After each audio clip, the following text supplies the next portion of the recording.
이게 한국에 새로 나온 현대 제네시스 차량이래요. 이제 대한민국 차가 세계 어딜 내놔도 정말 멋있는 것 같아요. 정말 멋있지 않나요? 이 차를 타고 운전하려면 딱 한 가지가 꼭 있어야 돼. 뭘까요? 운전면허. 이 차야, 이 차. 운전면허는 차를 운전하는 데 필요한 거예요. 이 차를 운전하려면 뭐가 필요할까? 사람이 필요해? 아니, 지금 아빠가 이 차를 만약에 운전한다고 해. 그럼 뭐가 필요할까, 정말? 벨트? 아직 세상에 그 때가 묻지 않았어. 뭐가 필요하죠? 저 키가 있어야죠. 아무리 비싸고 좋은 차라고 해도 키가 없으면은 그 차를 탈 수 없죠.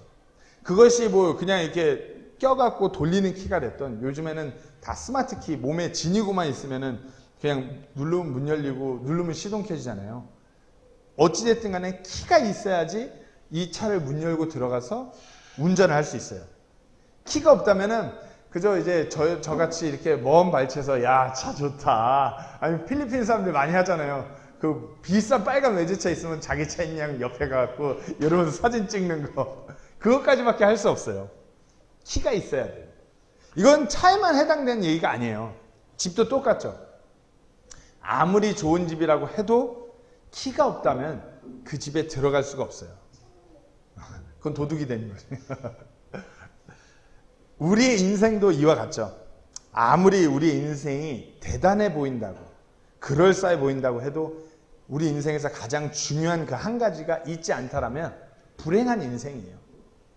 오늘 본문은 니고데모의 이야기예요. 니고데모는 모든 것을 가졌지만 가장 중요한 한 가지가 빠진 사람. 그 사람이 니고데모였어요. 인생에서 가장 중요한 한 가지. 그것은 바로 다시 태어나는 것이에요. 오늘 본문에 거듭나는 것, 다시 태어나는 것. 니고데모는 말씀드렸다시피 그 한 가지가 없는 사람이었어요. 그는 예수님을 자신의 구주로 믿지 못하는 사람이었고요. 그는 예수님이 메시아임을 모르는 사람이었어요. 그리고 그는 예수님이 그 자신의 인생에 가장 필요한 사람이었어요. 그리고 결국에 그는 그 한 가지를 찾은 사람이었어요. 제가 한번 묻고 넘어가기 원합니다. 여러분들은 어떤가요? 인생에서 가장 중요한 그 한 가지를 가지고 계신가요? 가지고 있나요? 안 가지고 있어요? 몰라요? 오늘 이 니고데모의 이야기를 통해서 그 중요한 한 가지를 소유하는 그날이 되기를 간절히 소망합니다. 자, 니고데모에 대해서 딱 우리가 4가지만 나누려고 합니다. 첫 번째로는 니고데모는 한 가지가 없는 사람이었어요. 니고데모는 딱 그 한 가지가 없는 사람. 오늘 보면 1절 말씀을 이렇게 보시면은 바리새인들 중에 니고데모라 하는 사람이 있었는데 그는 유대인들의 치리자더라. 바리새인들은 그 바리새인이라는 의미가 분리된 자라는 뜻이에요. 바리새인들은 침례자 요한과 주님의 말씀을 공개적으로 부인함으로 인해서 막 그런 누룩들을 퍼뜨린 그 장본인 그룹들이 바리새인들이에요. 하지만 바리새인들이 긍정적인 면도 있었는데 이들은 모세오경을 암송했던 사람들이에요. 그냥 기본적으로 모세오경을 완전 암송하는 것뿐만 아니라 완전히 그걸 꿰고 있는 사람들이 바리새인들이에요. 모세오경이면은 저희 성경에서도 분량이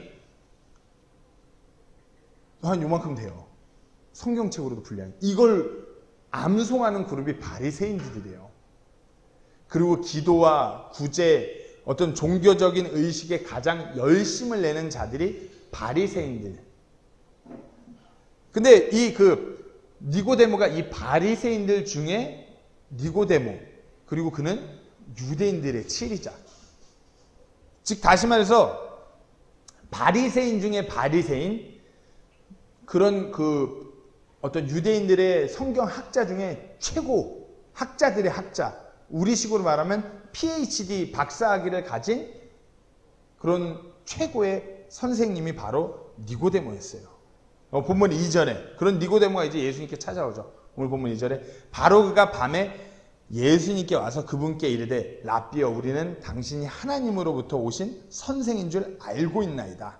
하나님께서 함께하지 아니하시면 아무도 당신이 행하는 이 기적들을 행할 수 없나이다 하네.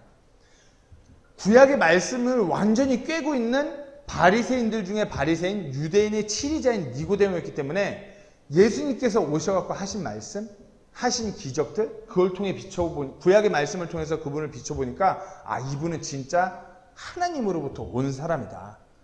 분명히 알 수 있었어요. 근데 어떻게 뭐라고요? 랍비요, 선생님이요, 이렇게 말하는 것이에요. 하나님으로부터 와서 하나님과 함께 하신 줄은 알았지만 그분이 하나님이신 줄은 몰랐어요.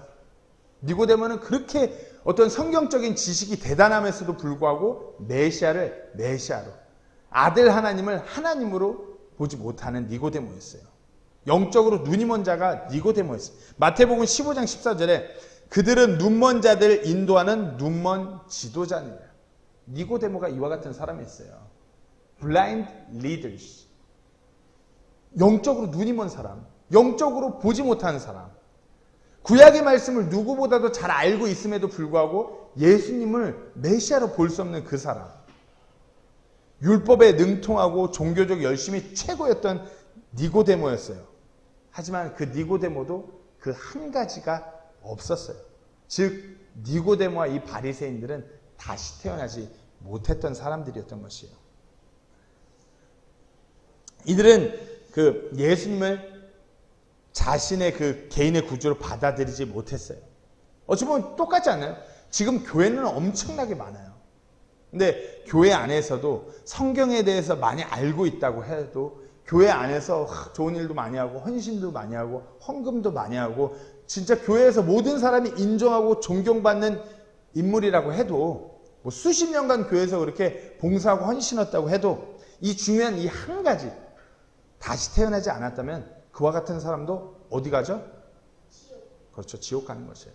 아무리 좋은 일을 많이 하고 아무리 헌금을 많이 하고 그 사람이 자기 재산을 다 헌금해갖고 의리의리한 교회 건물을 지었다고 하더라도 지옥 가는 것이에요. 그 영원한 형벌을 받는 것이에요. 물질이 있고 없고 지식이 있고 없고 명예가 있고 없고 지위가 있고 없고 그걸 떠나서 이 한 가지가 없다라면 그 인생은 지옥으로 가는 실패한 인생인 걸 우리가 확실히 아셔야 돼요. 이 한 가지, 가장 중요한 한 가지. 오늘 성경 말씀에서는 너희가 반드시 다시 태어나야 한다고 예수님께서 말씀하셨어요. Ye must born again. 이것은 지식이 있고 없고가 중요한 것이 아니에요. 지혜롭고 뭐 뛰어나고 막 그럴싸해 보이는 인생을 살고 학위가 있고 없고 이것이 중요한 것이 아니에요. 고린도전서 1장 19절에서 21절 말씀에 이렇게 기록되어 있습니다.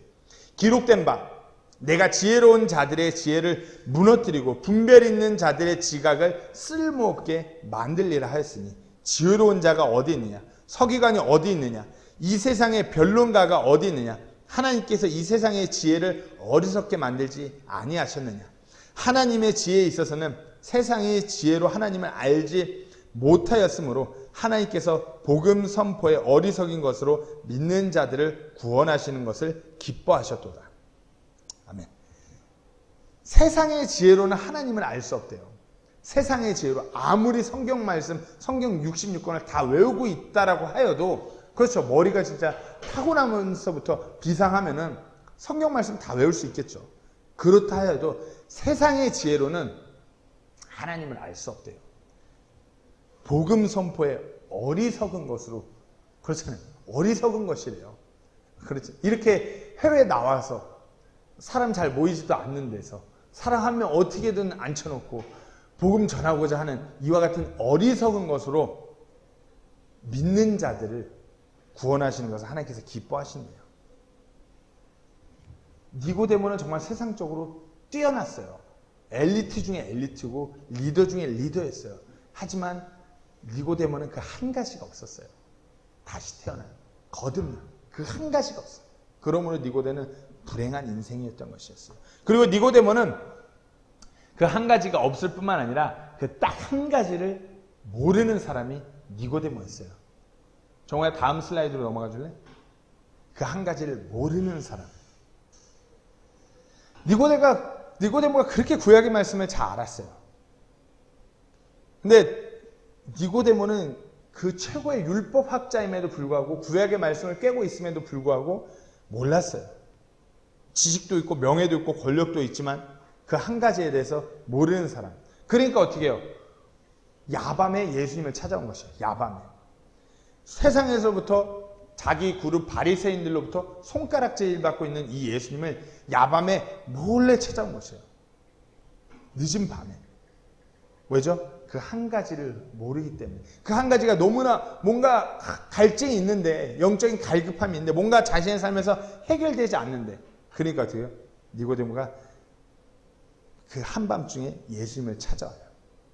그러면서 예수님께 묻죠. 오늘 보면 한 절 더 넘어 4절에 니고데모가 그분께 이르되 사람이 늙으면 어떻게 태어날 수 있나이까? 예수님께서 다시 태어나야 되냐고 말씀하실까?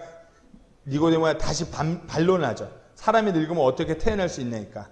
자기 어머니 태에 두 번째 들어갔다가 태어날 수 있나이까 하며 다시 태어나야 된다고 예수님께서 말씀하시니까 니고데모가 어떻게 다시 태어나요? 그렇지 않아요? 우리가 이제 성경 말씀을 다 떼고 나서 제가 이렇게 다 컸어요. 제가 지금 한 키 183에 살이 좀 쪄갖고 한 98kg 정도 되는 것 같아요. 근데 갑자기 누가 저한테 너 다시 태어나야 돼. 그러면 이걸 문자 그대로 엄마 뱃속으로 다시 들어가갖고 다시 태어나야 된다고 생각하는 사람이 있을까요? 그게 가능하다라고 생각하는 사람이 있을까요? 정말 어떻게 그게 가능할까? 정호가 지금 다시 엄마 뱃속으로? 만약에 이게 가능하다라고 가능합니다! 이렇게 말하는 사람이 있으면 저한테 제보를 주세요. 그 사람을 병원으로 보내든가 기도가 많이 필요한 것 같아요. 도대체 알아들을 수가 없는 거죠. 어떻게 다시 태어나 사람이? 이미 태어나서 이만큼 컸는데. 그러니까 예수님께서 다시 말씀을 하세요. 오늘 5절에 예수님께서 대답하시되 진실로 진실로 내가 내게 이르노니 사람이 물과 성령에서 태어나지 아니하면 하나님의 왕국에 들어갈 수 없느니라. 예수님께서 그러시죠. 물과 성령에서 태어나야 하나님의 왕국에 들어간다. 이렇게 다시 태어나야 하나님의 자녀, 하나님의 백성이 된다라고 말씀하셨어요.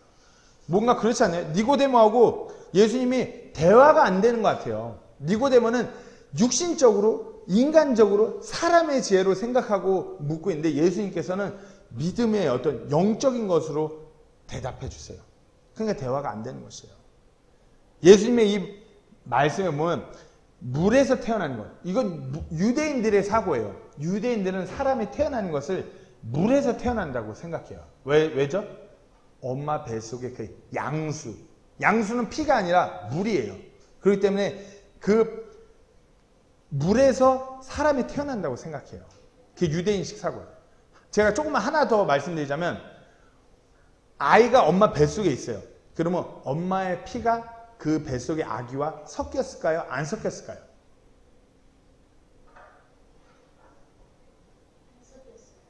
그렇죠. 이거 섞였다 그러면 또 기도가 많이 필요한 사람이에요. 예수님께서 우리가 동정녀 마리아를 신성시할 수 없는 게 엄마 뱃속의 태아는 의학적으로 엄마의 피 한 방울도 섞이지 않아요. 오직 아버지의 씨로부터 그것이 들어가서 자라나는 것이에요. 엄마로부터 영양분만 받는 것이 피 한 방울도 섞이지 않는 거죠. 그렇기 때문에 예수님께서 그 성령으로 잉태되었을 때 예수님께서 거룩한 그 보혈이라고 할 수 있는 것이 엄마의 피가 한 방울도 안 섞였기 때문에. 그렇기 때문에 우리가 좀 어긋난 그 새길로 좀 샜는데 돌아와서 엄마 뱃속에 그 양수가 뻘거스름해 보인다고 해서 그것은 피가 아니라는 거예요. 그것은 물이에요. 그런데 유대인들 사고에서는 정확해요. 아기는 물에서 태어나는 것이에요. 물에서 한번 태어났어요. 그 다음에 어떻게 해요? 한 번 더 성령에게서 태어나야 돼요. 성령에게서. 이것을 우리는 다시 태어나는 것이라고 해요. 그러니까 니고데모는 이것을 인간적으로 이해할 수 없으니까 예수님하고 대화가 되질 않는 것 같아요. 순서가 잘못되었어요. 니고데모니까 어떻게 다시 태어나요? 근데 니고데모의 대화는 인간적으로 생각하니까 이 순서가 잘못된 거예요. 영적인 그 시선에서 예수님과 대화를 하면 어떻게 다시 태어나는지가 아니라 왜 다시 태어나야 되는지가 맞는 것이에요. 이 한 가지 다시 태어남이 왜 필요한지를 알게 되면 이 한 가지 다시 태어남이 어떻게 해결되는지도 자연스럽게 우리가 이해할 수 있는 것이에요. 우리가 다시 태어난 것 똑같아요. 우리가 왜 다시 태어나야 되는지 그 물음을 먼저 해야 되는 것이에요.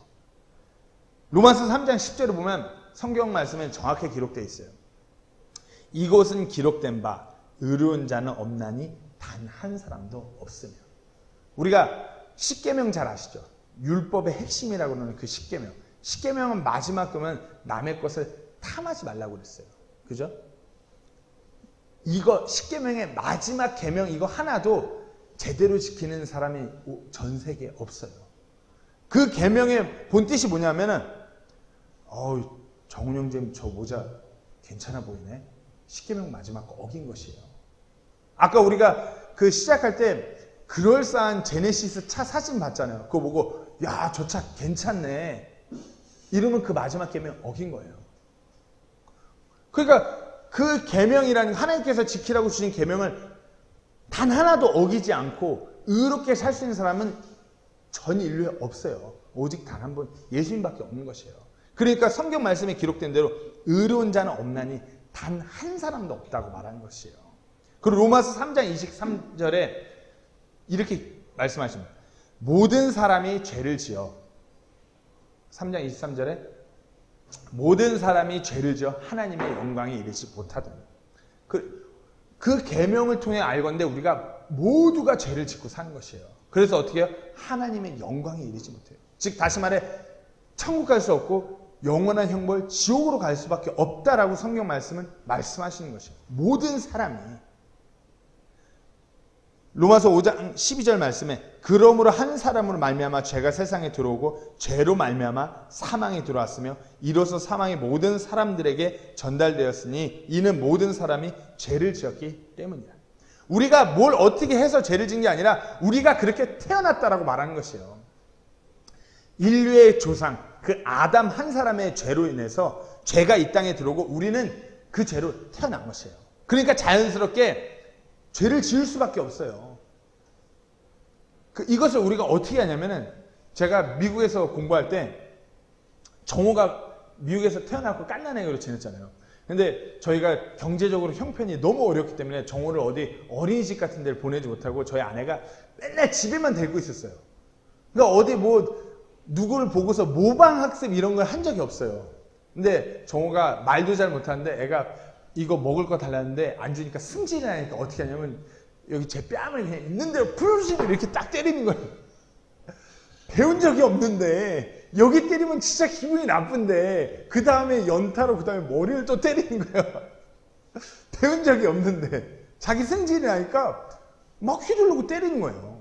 이걸 보면서 뭘 알죠? 야 진짜 사람이 제가 어떻게 잘하면서 배워갖고가 아니라 날 때부터 죄인인 거예요. 승질나면 손부터 나가요. 본능적으로. 모든 사람이 그와 같이 죄인이에요. 그러면서 또 성경 말씀에 그 죄인들에 대해서 그 죄에 대해서 뭐라고 말씀하시냐. 로마서 6장 23절에 죄의 삭은 사망이나 그 죄값은 사망이라고 말씀하시고 계세요.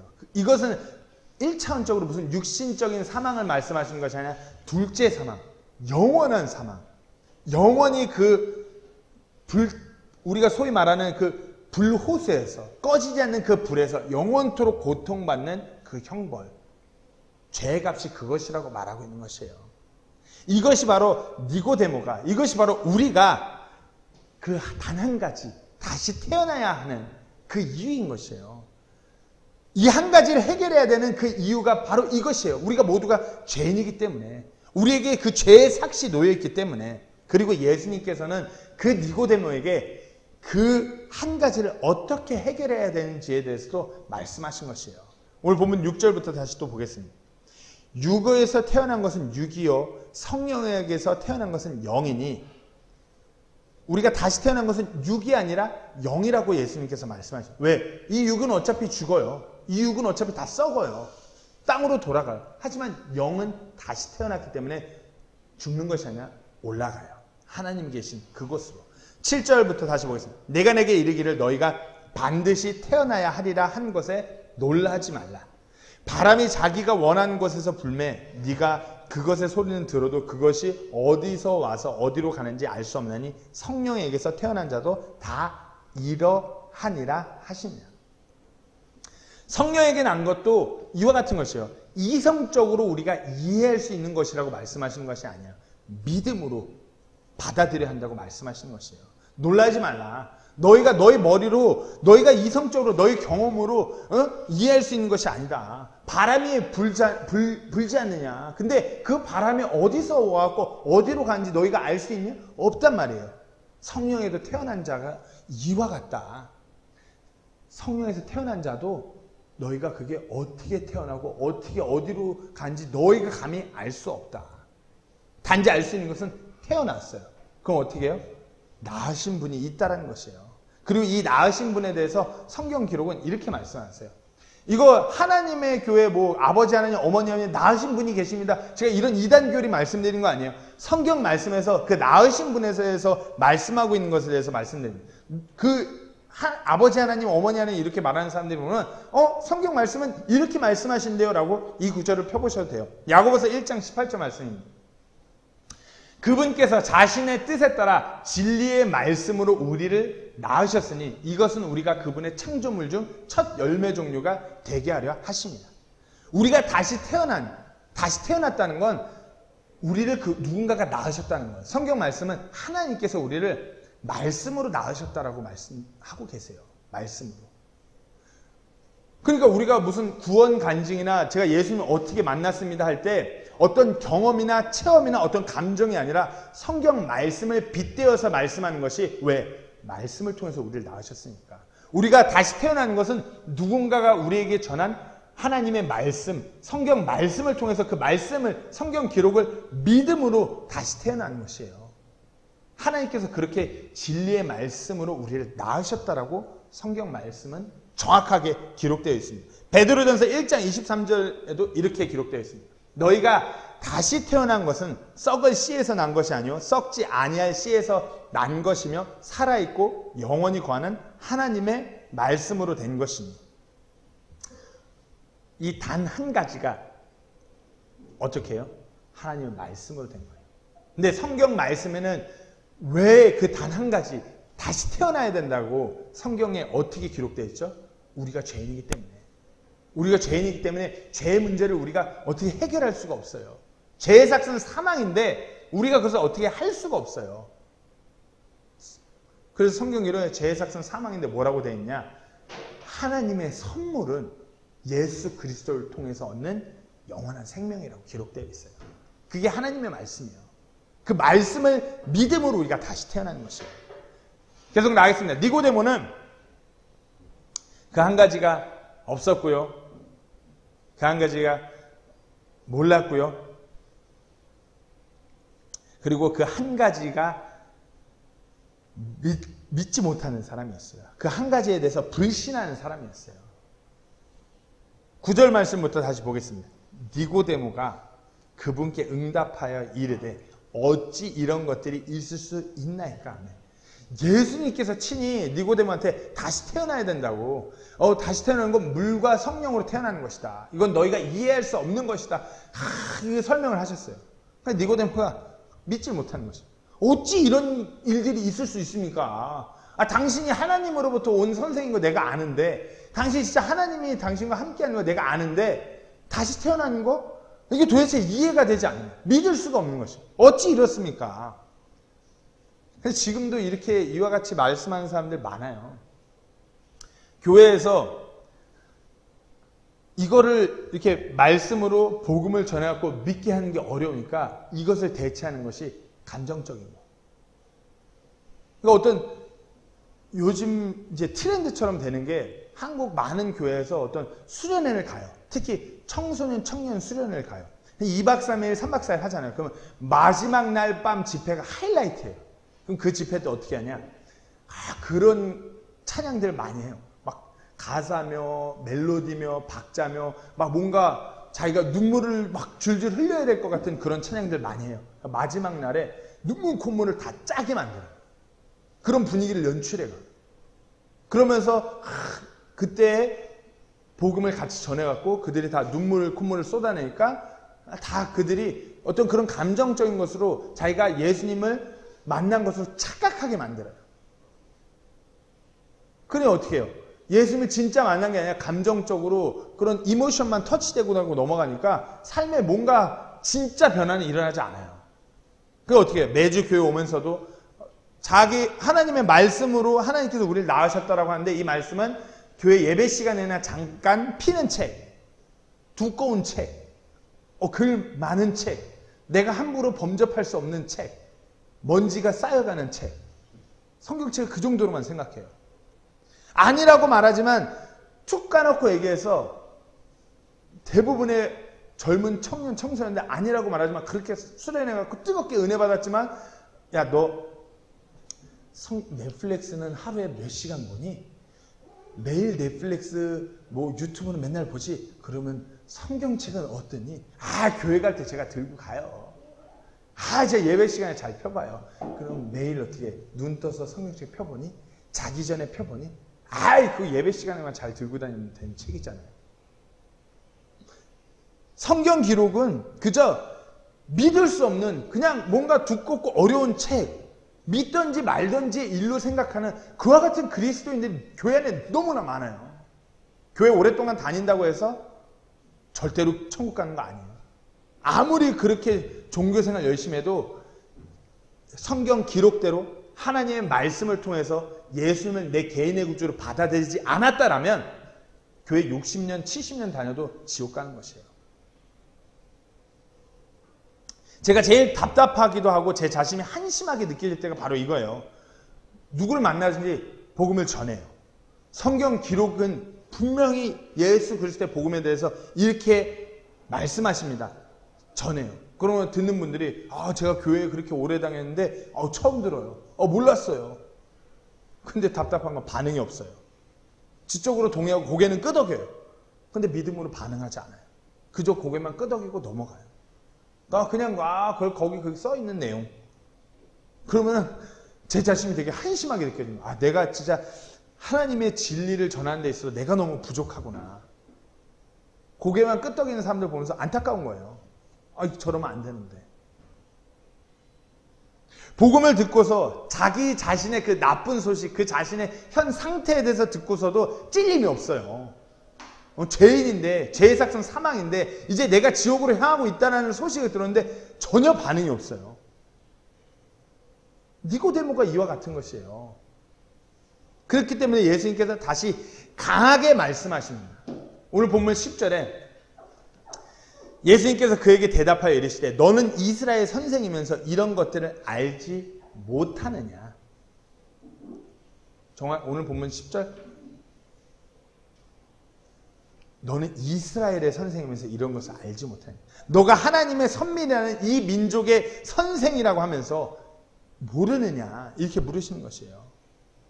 11절 말씀에 진실로 진실로 내가 내게 이르노니 우리는 우리가 아는 것을 말하고 우리가 본 것을 증언하노라. 그러나 너희가 우리의 증언을 받아들이지 아니하는도다. 늘 모세의 그 구약의 말씀은 다 외우고 다 안다라는 이스라엘 백성의 그 선생님, 그리고 그 구약의 말씀을 달달 깨고 산다는 이 유대인들, 예수님을 믿지 못하는 무리들이었어요. 구약의 말씀을 보면 하나님께서 대언자들을 보내서 하나님의 말씀들을 전하셨고 하나님의 놀라운 기적을 통해서 하나님께서 계속 말씀하셨어요. 그리고 예수님께서 친히 육신을 입고 이 땅에 오셨어요. 성령께서 진리의 말씀을 조명해 주시고 죄와 의의 세상에 대해서 찔림을 허락하셨어요. 근데 이 유대인들은 믿지 않았어요. 지금도 똑같아요. 사람들은 믿지 않아요. 참 아이러니한 것은 이 성경 기록은 역사적으로, 고고학적으로, 지질학적으로 살펴봐도 이거는 사람이 할 수 없는 것이야 라는 답이 나와요. 이거는 유명한 그 연예인 박진영 씨의 고백이에요. 자기가 이 성경을 직접 이스라엘 가서 확인해보고 다 체크하니까 이건 사람이 어떻게 할 수 없는 진짜 하나님의 말씀이다라는 그분의 고백이에요. 이 성경 말씀이 그래요. 근데 이 성경에 있는 기록은 그렇게 정확하게 기록되어 있고 그것이 모든 역사 가운데 모든 자료가 남아있음에도 불구하고 믿지 않아요. 근데 어떻게 해요? 주변 사람들한테 기가 막히게 잘 속아 넘어가요.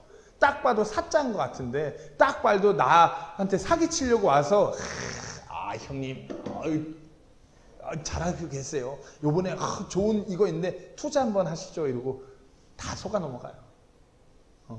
왜 이 그 길거리만 지나가면은 할아버지 할머니들은 핸드폰 장사한테 그렇게 다 속아 넘어가는지 아니면 시골의 할머니 할아버지들은 왜 건강식품 그냥 인터넷에서 2, 3만 원이면 클릭하면 주문한 거를 돈 100만 원에 사면서도 야 이거 먹으면은 누가 들으면 그거 먹으면 다 한 100살 이상 산 줄 알겠어요. 왜 이렇게 다 속아 넘어가는지. 하지만 가장 중요한 이 단 한 가지 다시 태어나야 된다는 이 복음에 대해서는 믿지 않아요. 정말 그 무한 말씀, 정말 권능이 있는 그 하나님의 말씀, 그 성경 기록 그대로는 믿질 않아요. 예수님께서 오늘 보면 12절에 정확하게 말씀하시죠. 내가 너희에게 땅의 것들을 말하여도 너희가 믿지 아니하거든 내가 너희에게 하늘의 것들을 말하면 어떻게 너희가 믿겠느냐. 믿지 못하는 것이 아니라 믿지 아니하였다고 말하고 있어요. 믿지 아니하였다라고. 12절 정말 12절 말씀. 믿지 아니하였다고. 여기 보면 believe not이에요. 믿지 아니하였다고. 자신이 손에 쥐고 있는 그 인간적인 무언가를 놓지 못하기 때문에 그걸 놓을 수가 없기 때문에 놓기 싫기 때문에 믿지 아니한 거예요. 성경 기록보다는 세상적으로 문화적으로 이해되는 그 무언가를 믿고 진정한 성경 기록은 믿지 않기로 그들이 선택한 것이에요. 지금도 그렇잖아요. 사람들은 자기 그 머리로 이해될 수 있는 것만 믿으려고 해요. 이성적으로 이해될 수 있는 것. 자기가 문화적으로 자기가 자라나면서 배우고 습득한 것을 통해서 이것을 받아들이려고 해요. 그래야지만 믿을 수 있어요. 그러니까 어린아이와 어른들의 믿음의 큰 차이는 어린아이들은 아직까지 그 많은 것들을 경험하고 살지 않았기 때문에 그냥 자연스럽게 받아들여요.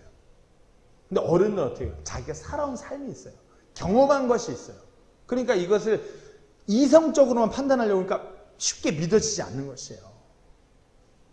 그러니까 어떻게 해요? 믿지 않으려고 그래요. 이렇게 성경 말씀은 버젓이 진리라고 이것은 하나님이 기록하셨다라고 말씀하시는데도 믿지 않으려고 그래요. 니고데모의 모습과 똑같은 것이에요. 자, 그래서 예수님께서 거듭 말씀하시면서 니고데모는 이 한 가지에 대해서 찾게 돼요. 발견해요. 어떻게 해요? 예수님의 말씀을 통해서. 오늘 보면 14절 말씀 보겠습니다. 예수님께서 그러니까 니고데모에게 이제 구약의 말씀을 통해서 다시 그 한 가지에서 정확하게 풀어서 말씀하십니다. 오늘 보면 14절 말씀에 모세가 광야에서 뱀을 든 것 같이 그렇게 사람의 아들도 반드시 들려야 하리니. 이스라엘 백성이라면 누구나 잘 알고 있는 광야에서 뱀한테 물리면서 이스라엘 백성이 죽을 때 모세가 놋뱀을 장대에 걸어갖고 이렇게 들어 올리고 그걸 본 살은 사건을 통해서 예수님께서 말씀하시는 것이에요. 민수기 21장 4절에서 9절 말씀에 기록된 말씀이에요.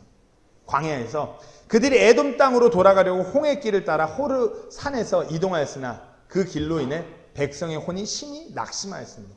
광야에서 막 계속 이렇게 다니까 진짜 하나님 도대체 왜 이러는 거예요? 그만 이제 할 만큼 하시지 않았냐 막 불평하고 막 그러는 거예요. 그러니까 어떻게 해요? 5절에 백성이 하나님과 모세를 대적하여 말하되 어찌하여 당신들이 우리를 이집트에서 데리고 올라와 광야에서 죽게 하느냐. 빵도 없고 물도 없으니 우리 혼이 이 푸석푸석한 빵을 싫어하노라 하며. 광야에서 막 먹을 게 넘어서 굶어줄 때 먹을 거 좀만 주니까 하나님 감사합니다 이러다가도 계속 쫓아다니면서 빵만 먹는다고 불평하는 거예요. 그 노예로 막 그렇게 짐승만도 못한 대우를 받으면서 막 그렇게 노예 생활한 기억은 다 온데간데였고 하나님이 이렇게 탈출시켜 주시는데 그냥 불평만 하고 불순종하는 것이에요. 그러니까 어떻게 해요? 6절에 주께서 불뱀들을 백성 가운데로 보내사 백성을 물게 하심으로 이스라엘의 많은 사람이 죽으니라. 그러므로 백성이 모세에게 와서 이르되 우리가 주와 당신을 대적하여 말함으로 죄를 지었으니 주께 기도하여 동호야, 주께 기도하여 그분께서 그 뱀들을 우리에게서 제거하게 하소서 하매 모세가 백성을 위해 기도하니. 8절에 주께서 모세에게 이르되 너를 위해 불뱀을 만들어 장대 위에 달라 물린 자마다 그것을 쳐다보면 살리라 하심으로. 9절에 모세가 놋뱀을 만들어 장대 위에 다니 뱀이 누구든지 물었을 때 그 놋뱀을 쳐다보면 살더라. 예수님께서 구약의 말씀을 통해서, 이 민수기 말씀을 통해서 그 한 가지 다시 태어남에 대해서 정확하게 말씀하신 것이에요. 이 민수기의 말씀에서 이스라엘 백성을 물었던 놋뱀은 마귀의 모형이에요. 그리고 장대에 걸렸던 놋뱀은 예수님의 상징이에요. 다시, 불뱀은 마귀의 모형, 놋뱀은 예수님의 상징이에요. 불뱀에 물린 자들은 죽는 것이에요. 하지만 그 물린 자들이 장대에 걸린 놋뱀을 보면 사는, 이 구약의 말씀, 니고데모가 외우고 있는 모세 오경 안에 민수기의 말씀이에요. 하나님의 말씀 너무나 정확해요. 이 한 가지에 관해서 예수님께서 하신 말씀은 예수님께서 죄를 담당하신 이 저주가 되었음을 보여주시는 것이에요. 예수님께서 십자가에 달리셨어요. 놋뱀과 같이 예수님께서 우리 죄를 대신해서 십자가에 달리셨어요.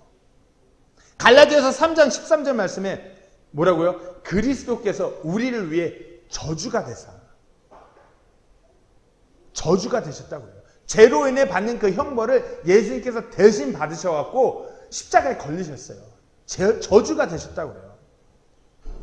놋뱀이 장대에 달려서 사람들이 바라봄으로 살도록 하셨듯이 예수님께서도 인류가 모두가 바라볼 수 있도록 십자가에 들여 올려주셨고 성경에 그대로 기록되었어요. 예수님께서 말씀하신 그대로. 요한복음 12장 32절 33절 말씀에 예수님께서 분명히 말씀했어요. 내가 땅에서부터 들리면 모든 사람들을 내게로 이끌리라 하시니. 그분께서 이것을 말씀하사 자신이 어떤 죽음으로 죽을지 겉으로 드러내 보여주시니. 예수님께서 구약의 말씀과 같이 이 놋뱀이 장대에 걸려 들어 올려진 것 같이 땅에서부터 본인이 들리신다라고 말씀하신 것이에요. 저주가 되신다. 오늘 이 말씀은 이제 이 민수기 말씀을 통해서 정리하려고 합니다. 구약의 이 민수기 놋뱀 말씀은 이 한 가지 복음의 상징이에요. 다시 태어남의 상징이에요. 이 한 가지가 어떻게 해결되는지를 알려줘요. 강해에서 뱀에 물린 사람들은 내가 하나님께서 말씀하신 그 불뱀에 물렸구나. 나 이제 죽겠구나. 이걸 깨달아야 돼요. 이 깨달으면 어떻게 하죠? 근데 이제 독이 퍼져가는데 이제 나는 죽겠구나. 점점 퍼져가는데 어떡하지? 그러면서 어떻게 해요? 자신이 이제 죽겠다는 걸 깨닫고 어떻게 하면 살 수 있는 그 한 가지 방법을 찾고자 해요. 똑같아요. 우리네 인생들도 똑같아요. 자신이 먼저 죄로 인해 태어난 죄인임을 분명히 알아야 돼요. 죄의 형벌, 죄의 삭슨, 사망인 것을 성경 기록을 통해 분명히 알아야 돼요. 이 한 가지가 필요한 이유에 대해서 분명히 알게 될 때 이제 이것을 해결하기 위해 해결할 방법을 찾게 되는 것이에요. 뱀에 물린 이스라엘 백성들은 하나님께서 준비하신 그 치료제가 있음을 알게 되죠. 뱀에 물리고 아무도 놋뱀의 존재에 대해서 듣지 못했다면 다 죽었을 거예요. 근데 어떻게 해요? 모세가 그걸 딱 들고 모세가 저 장대에 걸어서 든 놋뱀을 보면 살 수 있대. 하나님께서 말씀하셨대. 이것을 다 전파해요. 그걸 어떻게 해요? 이스라엘 백성들이 그걸 바라보게 되죠. 그러고 사는 것이에요. 그 놋뱀에 대해서 듣고 어떻게 해요? 그 놋뱀을 보면 살 수 있구나. 그걸 믿고 바라보는 것이에요. 이들의 입장에서는, 이 뱀에 물린 자들 입장에서는 물론 결과론적으로 하나님께서 장대에 놋뱀을 걸라 말씀하셔서 그렇게 해서 살게끔 모든 것을 하나님께서 만드셨기 때문에 살지만 이들의 입장에서는 믿음으로 사는 것이에요. 이들이 그 놋뱀을 보면 살 수 있다는 믿음이 있었기 때문에 그것을 귀엽고 바라본 것이에요. 장막에서 막 텐트에서 기어 나와갖고 그거 보면 살 수 있다는데 나 독이 퍼져가는데 이러면서 막 이러면서 나와갖고 그걸 바라본 것이에요. 왜? 그거 봐야 살 수 있다는 믿음이 있었기 때문에. 우리 똑같아요. 세상의 모든 죄인들은 하나님께서 이 죄 문제를 해결하기 위해서 영적인 치료제를 준비하셨음을 믿으셔야 돼요. 십자가의 그 복음이 바로 이 영적인 문제를 해결하는 치료제예요. 오늘 설교의 주제인 이 단 한 가지, 그 한 가지 다시 태어나는 거예요. 거듭나는 것이에요. 만약에 이 복음이 전파되지 않고 있다면 세상 모든 사람이 다 사망을 향해, 둘째 사망을 향해 가는 것이죠. 하지만 이 복음은 지금 이 순간에도 계속해서 선포되고 있는 것이에요. 우리 주 예수님만이 나의 그 죄 문제를 해결하실 수 있는 유일한 길임을 믿고 그분을 받아들이시는 거예요. 이것이 그 한 가지를 해결하는 키인 것이에요. 하나님께서는 이 성경 기록을 통해서 그 진리를 전파하셨어요. 니고데모에게 예수님께서 직접 말씀하셨고, 사도를 향해서 또 말씀하셨고, 기록하셨고, 보존하셨어요. 오늘 요한복음 3장 이 말씀이 예수님께서 하신 말씀을 기록한 그 기록이에요. 이제 15절부터 쭉 보시면은 이 한 가지, 이 복음에 대해서 정확하게 기록해 놓으셨어요. 오늘 보면 15절부터 다시 한번 보겠습니다. 이것은 누구든지 그를 믿는 자는 멸망하지 아니하고 영원한 생명을 얻게 하려 함이니라. 불뱀에 물린 자들이 놋뱀을 보면 내가 살 수 있구나 하는 그 믿음으로 그것을 바라본 것 같이 내 죄 문제 때문에 내가 영원한 형벌로 지옥으로 갈 수밖에 없는데 예수님을 내 개인의 구주로 믿고 받아들이면 내가 천국 가는구나. 하나님의 백성이 되는구나. 이 믿음을 가지면은 멸망하지 않고 영원한 생명을 얻게 하려 그렇게 하셨다는 것이에요. 16절에 하나님께서 세상을 이처럼 사랑하사 자신의 독생자를 주셨습니다. 이것은 누구든지 그를 믿는 자는 멸망하지 아니하고 영존하는 생명을 얻게 하려 하십니다. 그렇죠. 하나님께서 우리를 그렇게 사랑하셨어요. 그래서 자신의 독생자예요. 독생자를 이 땅에 보내신 것이에요. 어떻게 해요? 누구든지 그를 믿는 사람은 멸망하지 아니하고 영원토록 그분과 함께 살 수 있도록 하시기 위해서. 그래서 17절에 이렇게 말씀하시죠. 하나님께서 자신의 아들을 세상에 보내신 것은 정죄하려 하심이 아니요 그를 통해 세상을 구원하려 하십니다. 하나님께서는 우리를 정죄하고 우리를 심판하시기 위해서, 우리를 지옥에 보내시기 위해서 그렇게 행하신 것이 아니라 우리를 구원하시고자 예수님 이 땅에 보내신 것이에요. 그리고 니고데모는 예수님의 이 말씀을 통해 그 한 가지를 정확하게 발견하죠. 누구든지 믿기만 하면 그리 된다는 거. 어떻게 지금 이 자리에 계신 모든 분들은 이 한 가지를 확실히 소유하셨나요? 이 한 가지를 해결하시고 계셨나요? 아직 이 한 가지를 내 것으로 받아들이지 못했다면 속히 이 한 가지를 소유하는 그날이 빨리 오기를 간절히 소망합니다. 이 예수 그리스도를 내 개인의 구주로 받아들이지 못하셨다면 오늘이 이 한 가지를 소유하는 그날, 오늘이 바로 이 예수 그리스도를 내 개인의 구주로 받아들이는 그날이 되기를 소망합니다. 이것이 우리 인생에서 가장 중요한 단 한 가지예요. 이것만 해결될 수 있다면 우리의 인생은 사망에서 영원한 생명으로 가는 진실로 행복한 하나님과 동행하는 삶인 것을 확실히 아시고 그리 하시기를 간절히 소망합니다. 기도하고 마치겠습니다.